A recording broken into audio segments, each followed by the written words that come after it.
ଧାମନଗରର କଷଟି ଗ୍ରାମର ମା ମଙ୍ଗଳାଙ୍କ ଦ୍ୱାଦଶତମ ବାର୍ଷିକ ଉତ୍ସବ ମହା ଧୁମଧାମରେ ପାଳିତ। ଭଦ୍ରକ ଜିଲ୍ଲା ଧାମନଗର ବ୍ଲକ ଅନ୍ତର୍ଗତ ଗୋବିନ୍ଦପୁର ପଞ୍ଚାୟତର କଷଟି ଗ୍ରାମରେ ମା ମଙ୍ଗଳାଙ୍କ ଶକ୍ତିପୀଠରେ ଦ୍ୱାଦଶତମ ବାର୍ଷିକ ଉତ୍ସବ ଅନୁଷ୍ଠିତ ହୋଇଯାଇଛି। ସମ୍ପୃକ୍ତ ଅଞ୍ଚଳରେ ମା ମଙ୍ଗଳାଙ୍କ ପୀଠ ଆଧ୍ୟାତ୍ମିକ ଦୃଷ୍ଟିରୁ ଏକ ମହାନ ଶକ୍ତିପୀଠ ଭାବେ ପରିଚୟ ଲାଭ କରିଛି। ମାଙ୍କ ଭକ୍ତମାନେ ତାଙ୍କ ନିଜ ନିଜର ମାନସିକ ପୂରଣ ପାଇଁ ଗୁଆ ପଇସା ବସାଇ ଯାହା ବି କାମନା କରିଥାନ୍ତି, ସେହି ମନୋବାଞ୍ଛା ଶକ୍ତି ରୂପିଣୀ ମା ମଙ୍ଗଳା ପୂର୍ଣ୍ଣ କରିଥାନ୍ତି ବୋଲି ଅଗାଧ ବିଶ୍ୱାସ ରହିଆସିଛି। ଚଳିତ ଚୈତ୍ର ମାସ 1 ଦିନ ବା 15 ତାରିଖରୁ 17/3 ପର୍ଯ୍ୟନ୍ତ ଏଠାରେ ମହାସମାରୋହରେ ବାର୍ଷିକ ଉତ୍ସବ ପାଳନ କରାଯାଏ। ଏହି ପରିପ୍ରେକ୍ଷୀରେ 15 ତାରିଖ ରବିବାର ଦିନ ମହିଳାମାନଙ୍କ ଦ୍ୱାରା କଳସ ଯାତ୍ରା ଆରମ୍ଭ ହୋଇଥିଲା।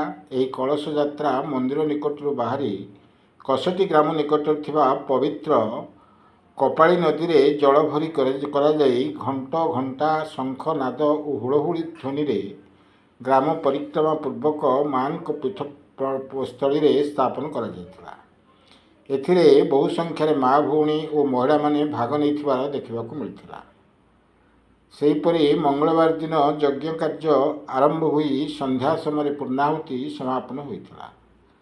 ଏହି ଉତ୍ସବରେ ସବୁ ଭକ୍ତମାନଙ୍କ ପାଇଁ 1 ଘଟିକା ଠାରୁ ଅପରାହ୍ନ 4 ଘଟିକା ପର୍ଯ୍ୟନ୍ତ ପ୍ରସାଦ ସେବନ ବ୍ୟବସ୍ଥା କରାଯାଇଥିଲା ଓ ପ୍ରତ୍ୟେକ ସନ୍ଧ୍ୟା 7 ଘଟିକା ଠାରୁ ବିଭିନ୍ନ ଭକ୍ତିମୂଳକ ସାଂସ୍କୃତିକ କାର୍ଯ୍ୟକ୍ରମ ଅନୁଷ୍ଠିତ ହୋଇଥିଲା।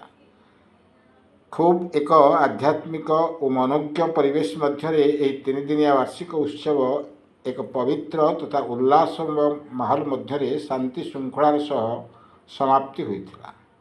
ଭଦ୍ରକରୁ ଦିଲ୍ଲୀପ ଖୁଣ୍ଟିଆଙ୍କ ରିପୋର୍ଟ, କ୍ରାନ୍ତିଧାରା ନ୍ୟୁଜ୍।